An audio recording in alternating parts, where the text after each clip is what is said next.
Good morning, students. In this video of BSc Part 1st, we are going to start Physical Chemistry's chapter Solid State.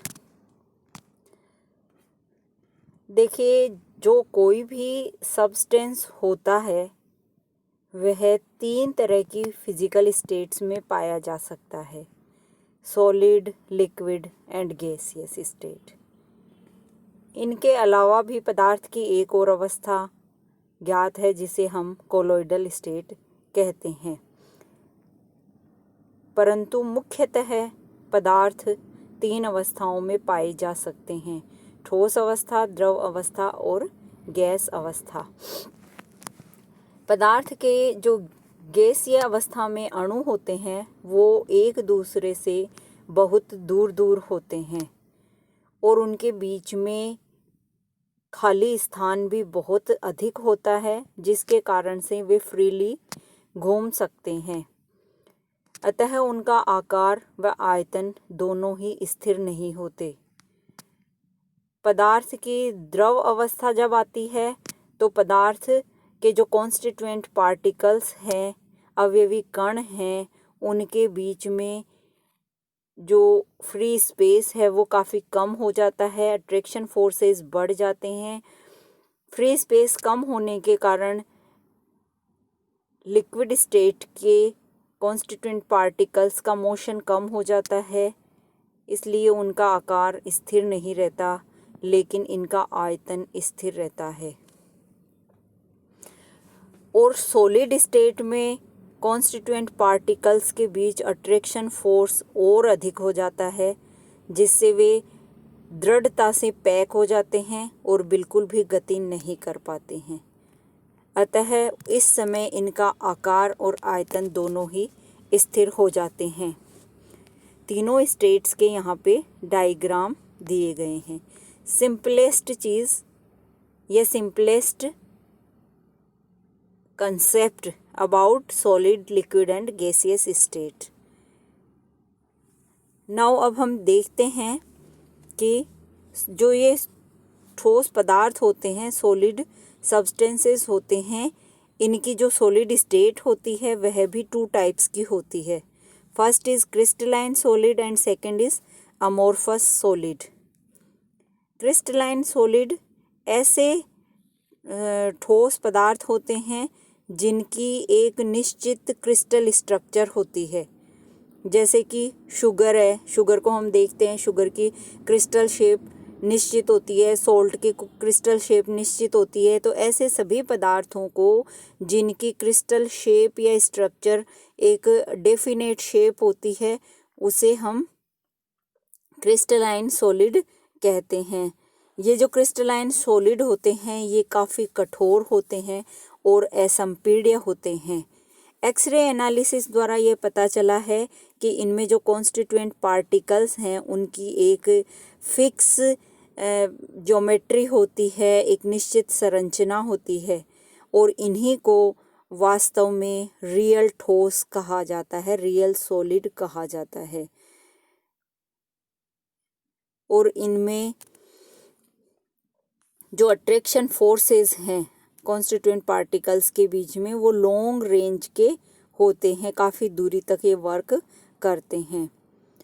Now come to the amorphous solid. Amorphous solid जो होते हैं ये false solid होते हैं। इनकी कोई definite crystal structure नहीं होती है।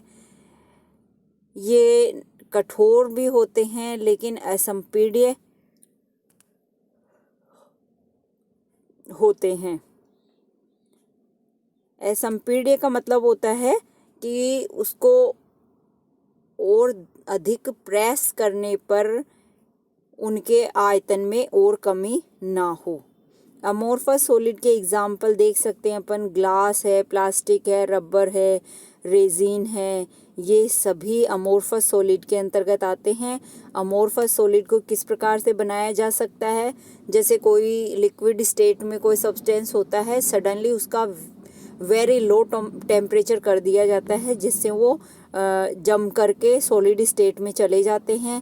इसी कारण से इन्हें सुपर कोल्ड लिक्विड्स भी कहा जाता है। सुपर कूल्ड लिक्विड्स होने के कारण इनकी शेप निश्चित नहीं होती है, इनकी क्रिस्टल स्ट्रक्चर निश्चित नहीं होती है। एग्जाम्स में आपके ये क्वेश्चन पूछा जाता है, क्रिस्टलीय ठोस यानी crystalline solid and amorphous solid के बीच में क्या डिफरेंस है, किन्हें कहते हैं और इनमें क्या डिफरेंस है, इसके बारे में एग्जाम में क्वेश्चन पूछा जाता रहा है। डिफरेंस यहाँ हम टेबल के रूप में देख रहे हैं। क्रिस्टलाइन सॉलिड की ज्योमेट्री निश्चित होती है, एमोर्फस सॉलिड की ज्योमेट्री निश्चित नहीं होती है। क्रिस्टलाइन सॉलिड के लिए एक्सरे एनालिसिस से ज्ञात होता है कि इनकी इंटरनल स्ट्रक्चर में भी कणों की व्यवस्था में वही ज्योमेट्री होती है जो कि इनके क्रिस्टल की ओवरऑल नजर आती है। एमोर्फस सॉलिड की इंटरनल स्ट्रक्चर में कणों की ज्यामिति निश्चित या फिर क्रम नहीं होता है। क्रिस्टलाइन सॉलिड में देखिए निश्चित एक मेल्टिंग पॉइंट होने के कारण इन्हें ट्रू सॉलिड्स कहा जाता है, लेकिन अमोर्फस सॉलिड का जो मेल्टिंग पॉइंट है वह निश्चित नहीं होने के कारण इन्हें सुपर कोल्ड लिक्विड्स कहा जाता है। क्रिस्टलाइन सॉलिड जो होते हैं इनके कूलिंग कर्व असतत होते हैं, कंटिन्यूअस नहीं होते हैं। देखिए इस तरीके से इनके कूलिंग कर्व आते हैं, जबकि अमोर्फस सॉलिड के कूलिंग कर्व सतत होते हैं, कंटिन्यूअस होते हैं। क्यूबिक क्रिस्टल स्ट्रक्चर को छोड़कर सभी क्रिस्टलीय पदार्थों में एनाइसोट्रोपी पाई जाती है और अमोर्फस सॉलिड जो हैं ये सारे के सारे ही आइसोट्रोपी होते हैं और क्रिस्टल स्ट्रक्चर में जो क्यूबिक क्रिस्टल शेप होती है उसमें आइसोट्रोपी पाई जाती है। अब अपन बात करते हैं आइसोट्रोपी और एनाइसोट्रोपी की। यह क्या बला आ गई। आइसोट्रोपी एंड एनाइसोट्रोपी देखिए क्या होते हैं। जब ये क्रिस्टलाइन ठोस पदार्थ तो के गुणों को जब देखा जाता है, जैसे कि किसी भी क्रिस्टल में एक पर्टिकुलर पॉइंट से वेरियस डायरेक्शंस में जाने पर उस क्रिस्टल की फिजिकल प्रॉपर्टीज़ जैसे कि ऊष्मा है, ऊष्मा की चालकता है, विद्युत की चालकता है, कठोरता है, स्ट्रेचिंग है, यांत्रिक सामर्थ्य है, इनका मान सभी दिशाओं में एक समान आता है तो वह कहलाता है आइसोट्रोपिक सॉलिड या आइसोट्रोपी नेचर।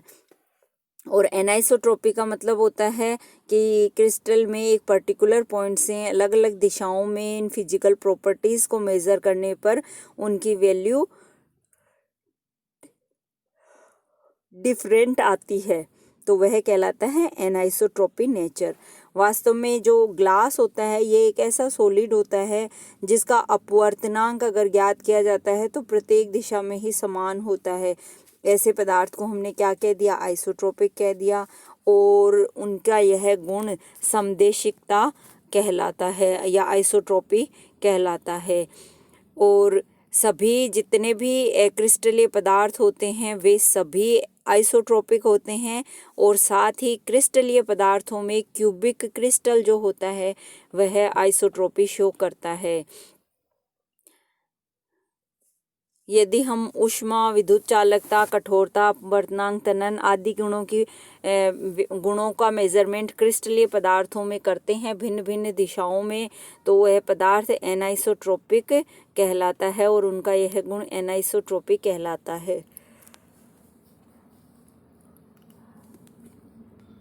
यहाँ डायग्राम में ये दिखाया गया है।